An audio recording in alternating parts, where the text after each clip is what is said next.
Nebraska, a winner. 42-17 the final. As the Cornhuskers close out the 9th undefeated and untied season in the history of Nebraska football. The 1-2 again. Inside corner. The Royals, 2015 World Champions. Strike three call. It's over. They've done it. The Royals are World Series champions. The world champion Kansas City. McKinnon is in at running back. First down and goal to go. Play action fake. Right side throw. Touchdown! Kansas City! McCole Hardman with the catch. Welcome to M&M Sports Podcast number 40. Today we have a special guest, Tony Osburn, Mound City graduated in 2022. As kids that, as guys that grew up in small town USA, Brian and I find it easy to root for any kid from a small town. Tony Osburn falls into that category, Brian. I still think of myself as a kid, so you're okay with that, Okay. Eric. I'm young in my heart, right? Right.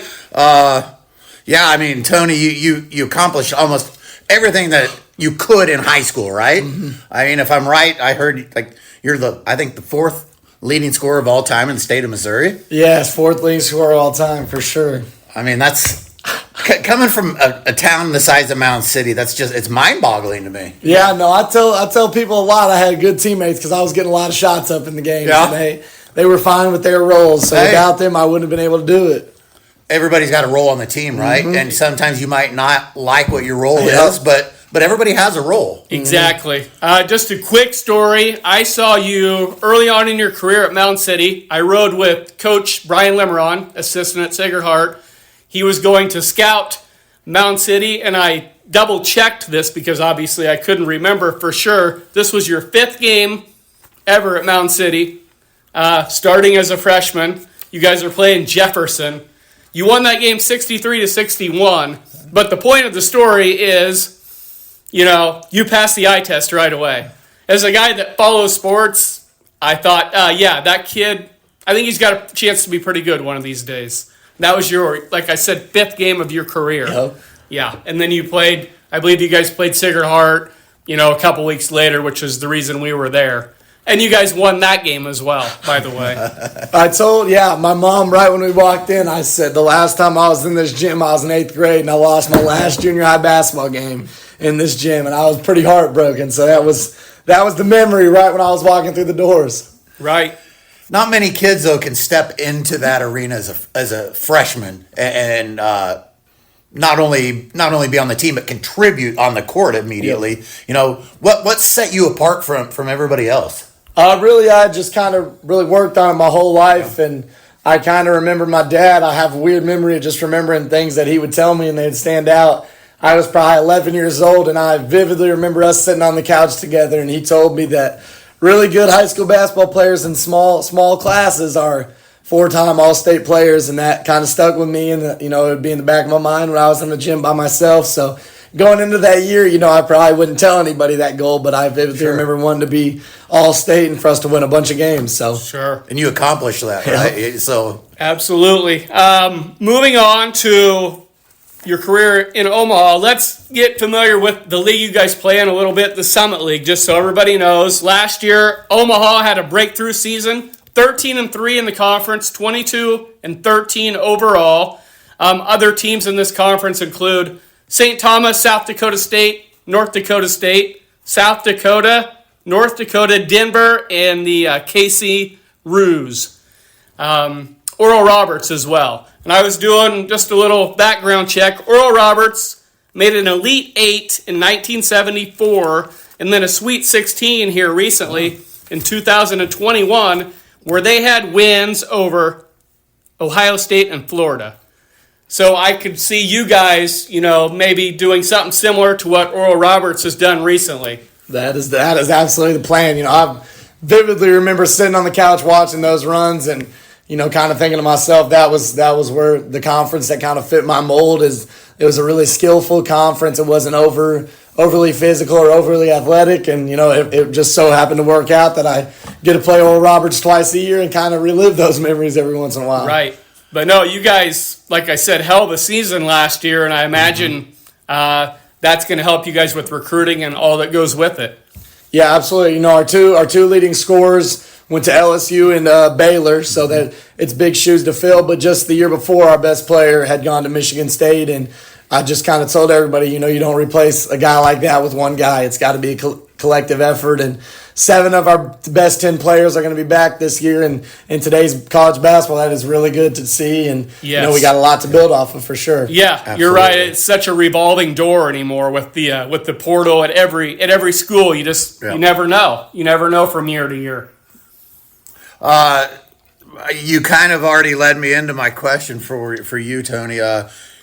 Over the last 2 years, you've lost Frankie, you lost JJ, and you lost Markel. Yep. And feel free to just say, I don't care to answer this, but was there ever a chance where you were looking at all, or were you approached? Yeah, this year I had a fairly decent year, and I shot about 40% from 3, and I had some people that would call my AAU coach and ask, and it was bigger schools too, and I just kind of think, Omaha has done so well to me that I've got to show loyalty and love to all the coaches and people in that city and university. So I couldn't really picture myself graduating from any other school. And, I look up in the crowd at Baxter Arena and I see 40 of my family members and relatives that are there. And I just kind of think, how could I leave a place like this? So that's really what it's been for me. Perfect. I mean, you can't compete with being close to home. Yep. And at the same time, I respect the hell out of your decision for that. I mean, that's amazing, because a lot of kids today, they're not looking at it that way. Absolutely. Exactly. As a freshman, you started 10 games, just so people know. You were playing right away. As a freshman, started 10 games. That year, you averaged 6.3 points a game. As a sophomore, you go up to 7.8 points a game. And then last year, obviously, your breakthrough season to this point, you averaged 27 minutes a game, 12 points per game. You shot 39% from 3. That's very impressive. 85% free throw shooter. Very impressive as well. You had a huge game, 30 points in a 100-75 win over South Dakota. Would you like to talk about that game? Yeah, I mean, absolutely. That was a great game. We were up in Vermillion, South Dakota, early in the year, and we had not lost a conference game yet. We were really rolling, and they kind of play a really unconventional style where they're pressing the whole game, and it doesn't matter if you're up 20 or down 20, you got a chance to be in the game no matter what, and we were just doing that. We were up about 17 at halftime, and we came out, and they came back and beat us, and they kind of, they had words for us going into the tunnel, and I think we all really remembered that in the conference tournament, and we came out there and we really just put our foot on their neck from the start and didn't let them back in the game. And, it just so happened I made a lot of shots. And the game before against UMKC, I was 0 for 6. So I told in the handshake line before the game, our coach Crutchfield said, you owe me one tonight. And I said, I got you tonight. And it so happened that I started really well and made a lot of shots. Your timing was great as far as having a big game, because technically that was the championship game. Yep. Because St. Thomas was not eligible because it was their first year playing D1. Yep. So, you picked a hell of a time to score 30 points, that's for sure. So you win that game, so you're guaranteed then your automatic berth. So what's the emotions like after that game for a school that's never been on that stage before? So really it was we were happy. I think there was a couple minutes of happiness, and then it was, we saw people on Twitter saying how dumb it was that we were already in and hadn't played in the championship. So I think our mindset flipped a little, like, people still don't believe what we've done. And I remember us sitting in the film room getting ready to watch St. Thomas film, and I think I stood up and said, like, it doesn't matter now. Let's go and validate it, what we've done. And we showed up and we played really well, and then validated it, and there was no asterisk by the championship for sure. Right. Who's your biggest rival in the Summit League? It's really varied year by year. I think my sophomore year was for sure Denver, and then last year I would say it was really South Dakota. And, okay. I think the best thing about the conference we're in is people shoot it so well. Anybody can beat anybody any given night in our conference. That makes the games more fun to play in and watch. But last year we had 2 players that transferred to Omaha from North Dakota State. So every time we played them, there's a little extra motivation. That would intensify things a little bit for sure. Most hostile road environment? Oh, man, South Dakota State is rowdy. Okay. And they sell it out, and they love Brookings. They love the sports there. And that makes it more fun anyway. Yes, absolutely. It's the hardest place in the conference to play by far. And St. Thomas had a little old gym. I mean, maybe the size of the one we're sitting in, and their fans are right on top of you, and they love it too. So those two are up and away by far the hardest to play in. So you're getting ready to head into your final year. Yep. Going way back, I mean, your history goes back a lot of years, Tony.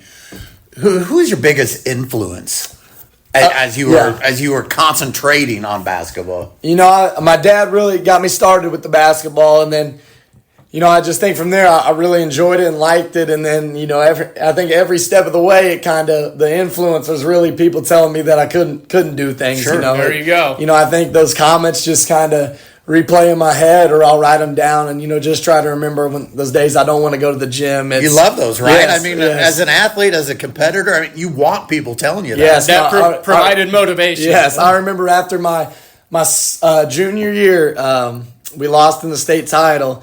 And I remember just having, I remember walking in the locker room and throwing my second place medal away as I was walking to the locker room. There you go. And then for the next year, however, my lock screen was simply just the picture of South Iron holding the state title trophy. So I've always kind of been motivated by things like that. I love to hear that. Love it. And I got to ask you this. You guys obviously made it to the big tournament last year, and your opponent happened to be St. John's, who was coached by the Rick Pitino. Mm-hmm. Yeah. What was that experience like playing them? It was exciting. I know that in our little side of the bracket, it was Pitino, Bill Self, Unreal, and Calipari, and then Coach Crutch. Loaded with we were out of our element a little bit there, and we showed up and we had great fans travel with us, and we were going to compete as hard as we could, and we played really well. It's just that they are so big and physical, and grown men, they wear on you for 40 minutes of the game, and we played a great first half and even a great 5 minutes in the second half, and then just kind of got worn down by the physicality and athleticism. But I was super proud of everything that had been accomplished that year. As well, you should be. You had 9 points in that game. Solid. That's very respectable. Yeah, going up against a program, a historied program such as that, to even be on the court, in my opinion, is respectable. To do what you did and what your team did, and you guys deserve a lot of credit for that. Right. Yep. Last question that I have, what are your goals, team goals for this upcoming year and your individual goals? Yeah, I think I've told everybody that's asked, once we've been to the NCAA tournament, it's hard not to want to go back. Absolutely. I've absolutely got that taste in my mouth a little bit, and I want to get right back to where we were. But, if that doesn't happen, I just really want us to compete and be competing for it at least, and, validate that Omaha basketball is, a relevant deal now in the conference. And, I think individually, for sure, try to be first team all conference and, try to, compete for the player of the year if that's the role my team needs. If not, my individual goal is to win as many games as possible, however it shakes out. I guess my last question for you, Tony, would just be, we have the chance to talk to you today because you're here in Fall City doing a shooting camp. This morning you worked with some high school kids. This afternoon you'll work with middle schoolers. How many of these camps are you able to do a year? Yeah, so I spend a lot of time in Omaha, obviously. I even had to go back Sunday to start our first week of workouts, so I got to come back for today. But I think last month in Mountain City, I did 5 of them. I really, really enjoyed this type of stuff. Yeah. Like, this is really my favorite part of basketball, is kind of the skills development and things like that. So this is kind of what I envision seeing myself doing even as I get older, is kind of, helping people with stuff like this. And, I'm glad that they invited me over here. I've had a blast, and I'm, it's super fun to see kids that care about basketball. And, my mom always used to say, Tony could be doing a lot worse things than being in the gym as a 17-year-old. That's kind of what I think every time. Exactly. Well, I'm sure the kids and the coaches all appreciate what you do. I know we appreciate it. Yes. And I'm sure you're going to get a lot of new fans out of this as well. I can say I'm pretty comfortable. I can say that we're going to try to probably make it to Omaha this year to a ball game. For sure. So, I mean, we're going to be keeping an eye on your guys' progress, we'll say, this year. Absolutely. Yeah. So I just want to thank you for taking the time to be with us today. Thank you guys very much, and good luck. Best of luck. Good luck next year. Get to the tournament and win one. We'll try it. Thank you guys. Okay, Brian, we got a big series coming up with that team from New York. That team, not the Mets, the other team. That team. I think I know who you're talking about, Eric. Yeah. And I'm not going to overhype this thing, and the reason is it's been a one-sided series. Yep. The Royals have to beat them in a series before it becomes a big deal, in my opinion.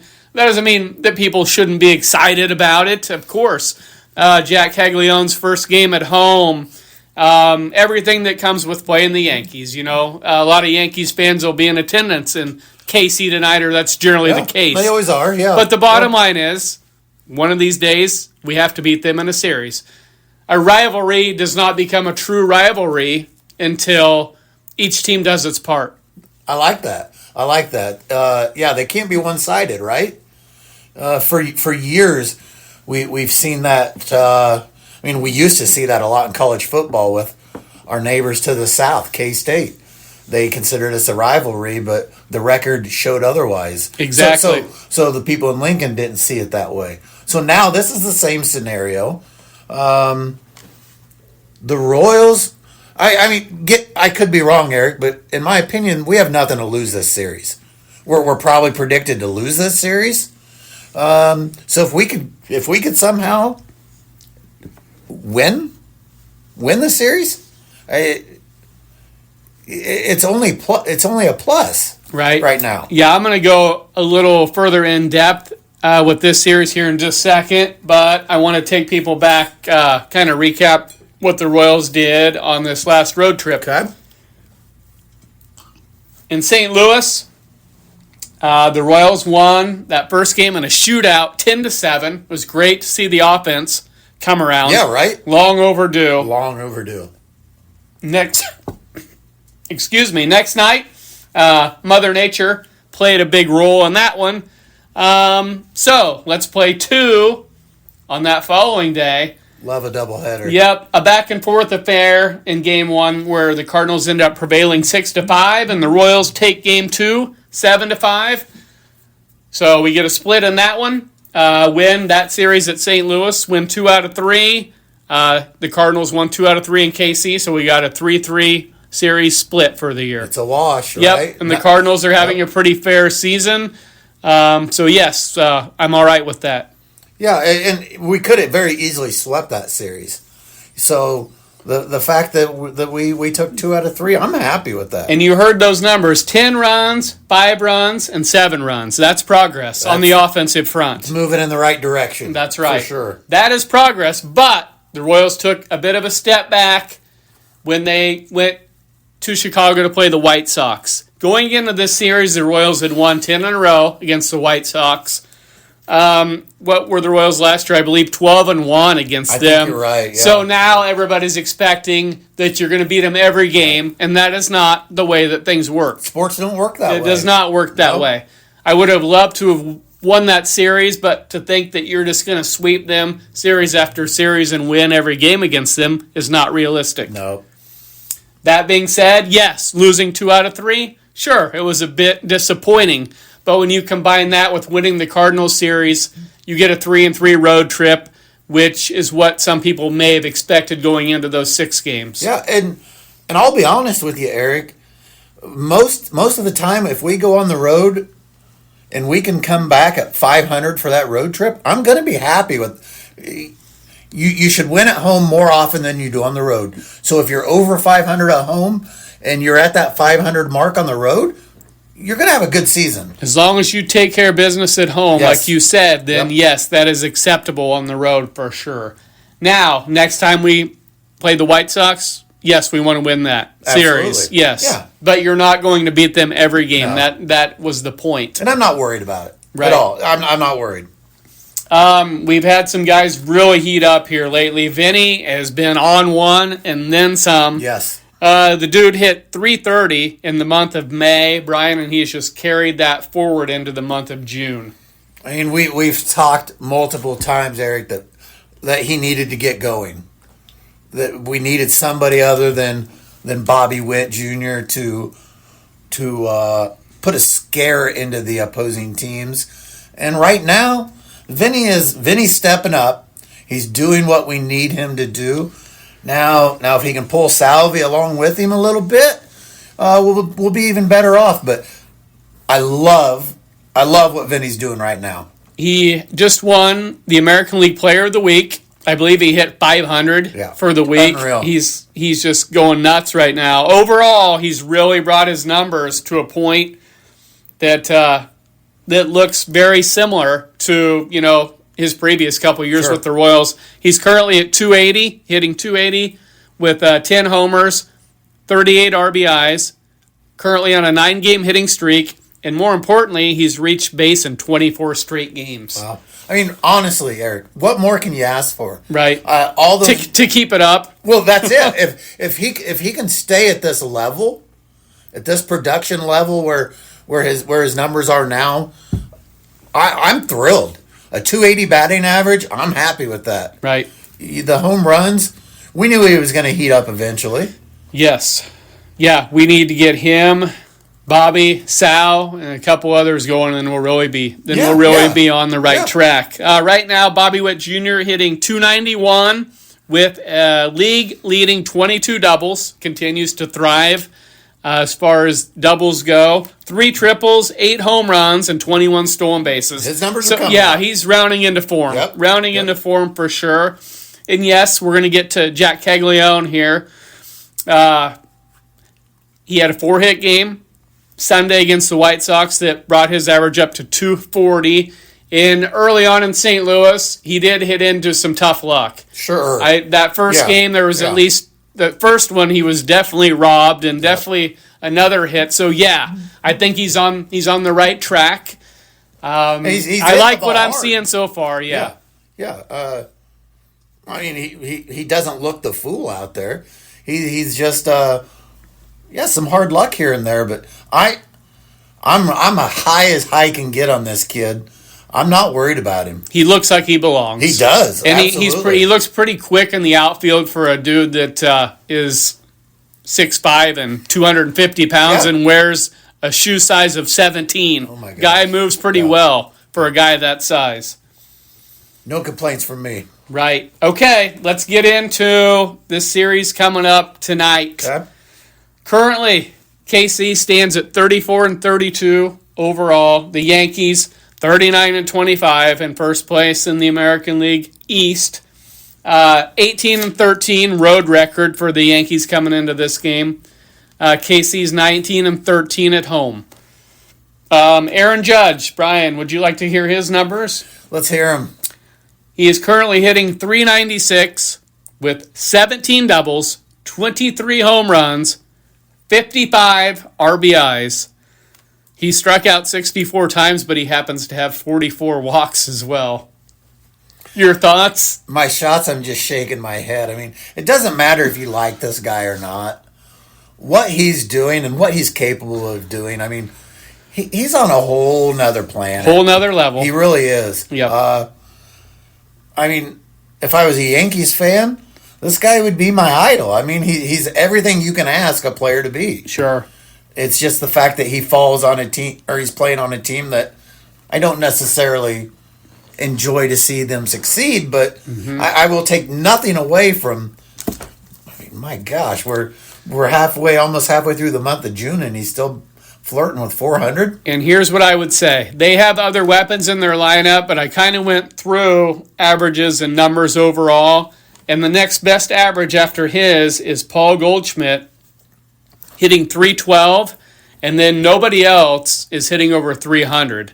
So I would say, if the opportunity presents itself, you consider pitching around him in certain situations and don't let him beat you. Absolutely. Right. Absolutely. Because even though these other guys have potential, some of them, obviously, in a lineup of New York Yankees, he obviously is the big dog, the front runner, the guy you don't want to let kill you. I'm going to make one of the other 8 guys beat me. Yeah. I mean, I'm just going to say it. Sure. Yep. And I'm sure the Royals see that as well. Oh, sure. Right. Yeah. But every situation's different, obviously. You know, if you have the bases loaded, for example, you can't pitch around him. If you have an opportunity to pitch around him, yes, I would say it's probably in their best interest to do so. Might I add, though, if the bases are loaded, I don't want to see anything down the middle. Right. Let's go low and away to him and see if we can get him to chase. You still want him hitting on your terms. Yes, absolutely. Okay, matchup tonight. Max Fried, 8-1 with a 1.78 ERA, but he's going against a guy that happens to have a 0.85 and Noah Cameron. We'll see what happens. This is going to be Cameron's best test, obviously. But what a dream matchup, huh? Right. I mean, if you are a pitching fan, it won't get much better than this season. Right. Let's see what the kid from St. Joe can do. Noah Cameron will get put to the test tonight, will. but I think he's probably a kid that's looking forward to that challenge. Yeah, I think he's hungry for it, You bet. Tomorrow, Schmidt with a 4.04 ERA versus Chris Bubich with a 1.43. Yeah.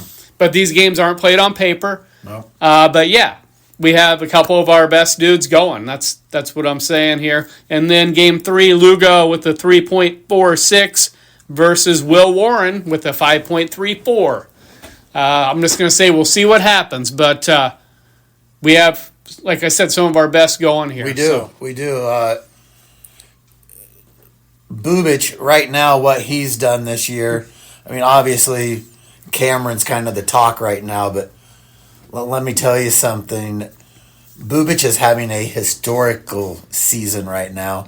If he's able to maintain what he's done through the first couple of months, I mean, it's just exciting to see it.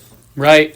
Just looking at the lineup here for tonight, Max Fried, a left-handed pitcher, so the Royals are going with Jonathan India in the leadoff spot, followed by Bobby Witt Jr., Garcia, Vinny hitting cleanup Sal in the 5-hole, then Mark Canna, then Jack Caglione, followed by Freddie Fermin at catcher. They have Sal at first base tonight, Vinny DHing, and Drew Waters rounding out the lineup hitting in the 9-hole, Brian. Trying to load it with right-handed pitchers, and also including Vinny and Cags in there as far as your lefties go. I mean, let's roll it out and just see.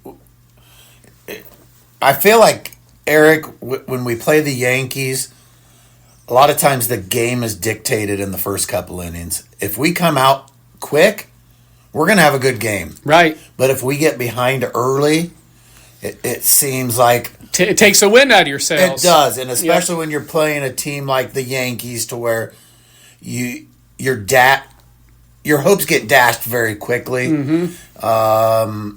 So if we can get out quick, if we could get a couple runs early, I look for a win tonight. I really do. Yeah, you want to get out early, especially with the team that's had your number. Yep. I mean, get out, get the lead, and get them playing from behind. Exactly. 2 things here before we close things out. Stolen bases, we've been keeping track of that. They made progress, Brian, over the last week. Last time we talked, they were at a 47-22 split. Over the last week, they've stolen 6 bases, and they were caught 1 time. So we're currently at 53 stolen bases and caught stealing 23. So I view that as some progress there. It's a step in the right direction. Exactly. Right? And one last thing, Michael Massey today got put on the IL with an ankle injury, and speedster Tyler Tolbert gets called up.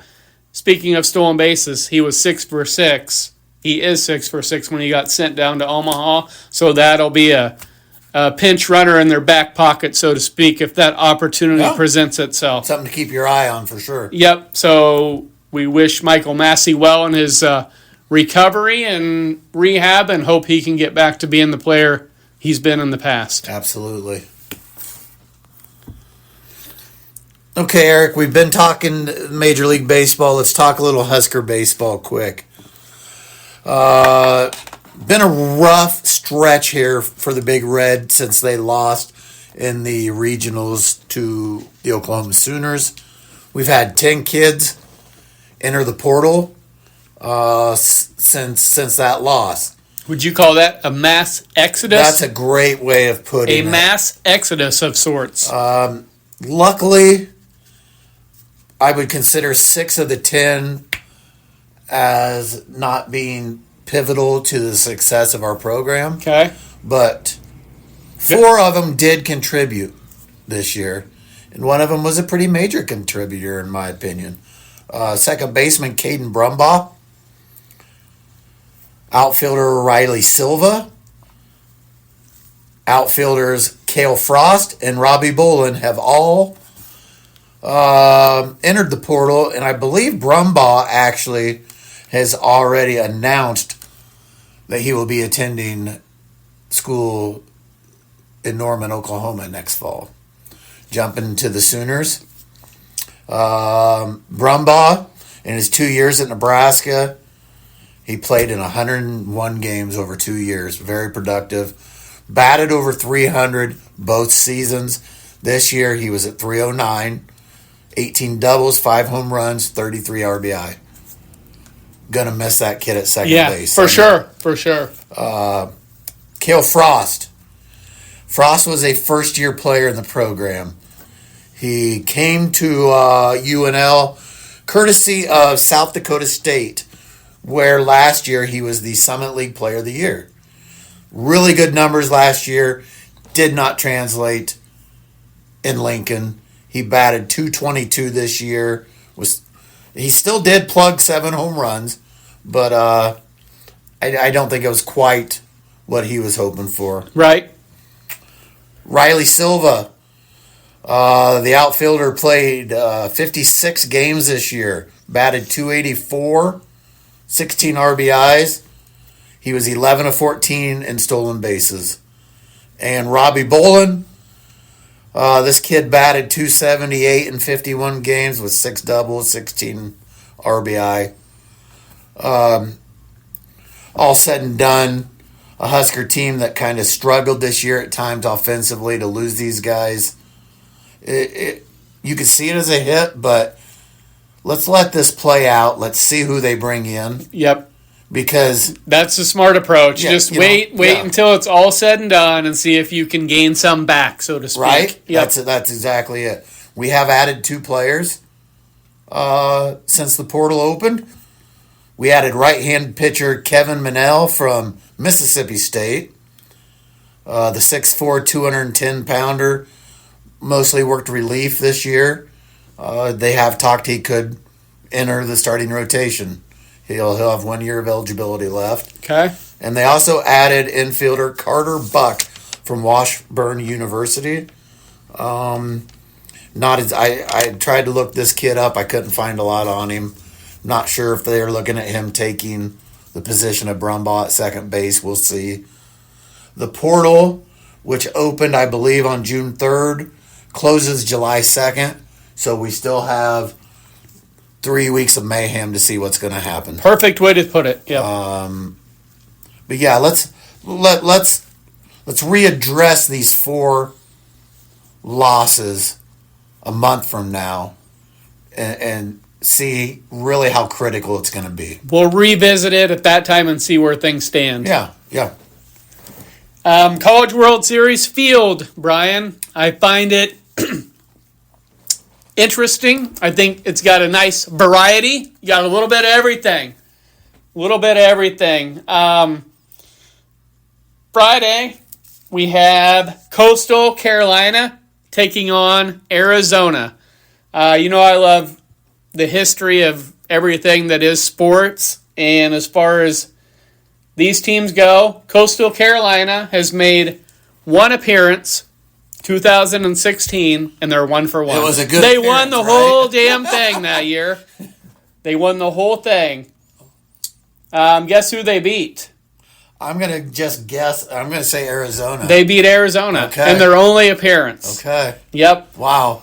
And then you have Arizona, who has 4 titles. 1976, 1980, 1986, and most recently in 2012. I saw them play in that 12 series, not in the championship, but I believe I saw them take on Florida State up there that year. So, okay. So, yeah, I'm a little familiar with So, I mean, that should be a fun matchup. Should be. Coastal Carolina being there only one time, so you would view them as still somewhat of a Cinderella. Yeah, even though they've won a national title. They just capitalized on the one time they were there, and good for them. Absolutely. Next matchup features the Oregon State Beavers on Friday versus Louisville, second game of the day. The Beavers with championships, back-to-back titles in 2006 and 7, and then most recently defeated Arkansas in 2018. So 3 titles for them. Louisville has made 6 appearances in the College World Series, and they are 0 for 6. Okay, well, they have never won one before. Maybe it's their year. Let's see.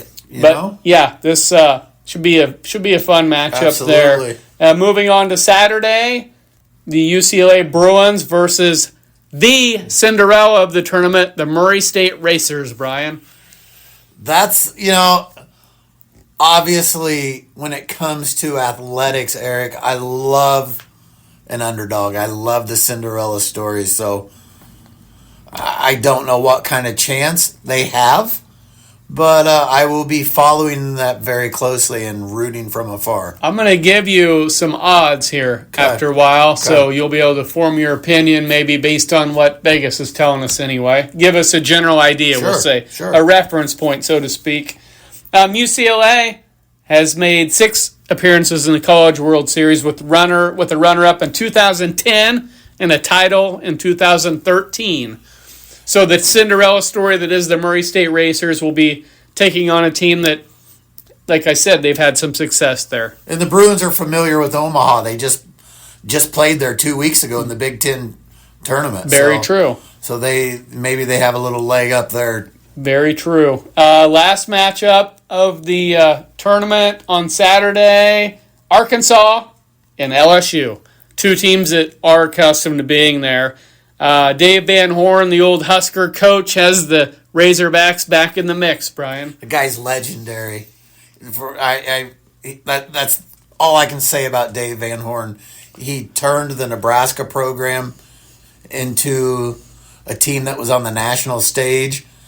And since he settled down in Fayetteville, he's done nothing but the right thing. Right. 12 appearances for Arkansas, a runner-up in 1979, and under Dave Van Horn, they came so close in 2018 to winning a title. So he has a runner-up to his credit as head coach at Arkansas. And they take on LSU, who has 7 titles, a bunch of appearances. They are the big dog of the tournament. Yeah, and I think the people of Omaha love to see LSU. Yeah, they're a fun group. They love. Yeah, that's the best way. They're a fun group. Yep, people love to see them. Last title in 2023, so not so long ago for the LSU Tigers. Nope. Okay, I'm going to bring up the odds here. Absolutely. Now that we're down to just the 8 teams in this field, we are looking at the favorite of the tournament, Arkansas, 2-1. Okay. LSU right behind them at 2.5 to 1. Coastal Carolina at 6-1. Oregon State Beavers at 7-1. UCLA 10-1. Arizona at 12-1. Louisville 15-1, and the Cinderella of the tournament, Murray State, is currently at 20-1. Well, I mean that I'm not surprised to hear any of those numbers. As we know, things don't always go the way that they should on paper. So we'll see how this plays out, but I got a strong gut feeling about the Razorbacks this year. Right. I mean, look at the 2, teams that are most accustomed to being there happen to be squaring off against each other. Arkansas and LSU. What a way to start off, right? Right. I mean, too bad for them, I guess. Somebody will have a loss after that matchup. The fans are going to get a a great ball game. Sure. Though. I mean, but no, I'm going to root for Murray State. I'll just be honest with you. Yeah, that would fall into the category of something different, obviously.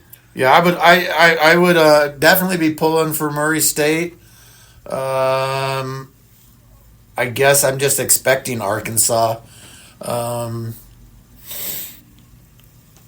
I don't think they're going to win it, though.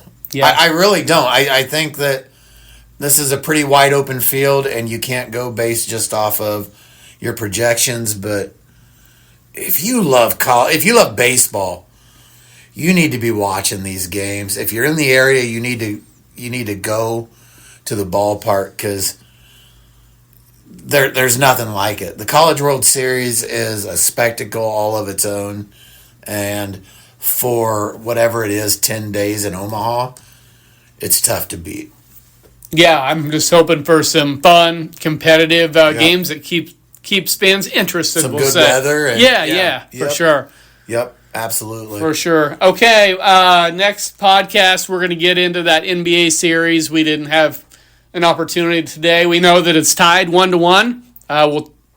We'll get that out there. We know the Pacers stole that first game. Yeah. They stole that first game to keep it interesting as of now, we'll say. Against all odds, right? But we'll go more in depth next time around. We know it currently stands at 1-1 with Game 3 tomorrow night. Absolutely. So right now we have a series. We'll see where that's at next podcast. Yeah. We'll be able to talk some College World Series again. Maybe we'll even have some more news on Husker baseball. Sure. Hard to say. Yep. We'll just kind of leave it up in the air and see what happens. Like we talked about, Royals welcome the Yankees for 3, and then the Oakland Athletics come in for 3 as well after that. So there's your next 6 games for KC. Brian, what would you hope for in those 6? I'm hoping for a 4-2. Okay, same with me. That's where I'm at. That's the number I had in my head as well. Get 4 wins. I don't care if you're playing the Yankees or not. Let's get 4, a 4-2 homestand, and that'd work. I'll take it. Let's go. Sounds great. Thanks, everybody, for listening. We'll be back again next week. Continue to share with friends, family, enemies, whoever. Let them know. Hopefully people like what we're saying, and if not, that's fine too. Yep. Have a good one.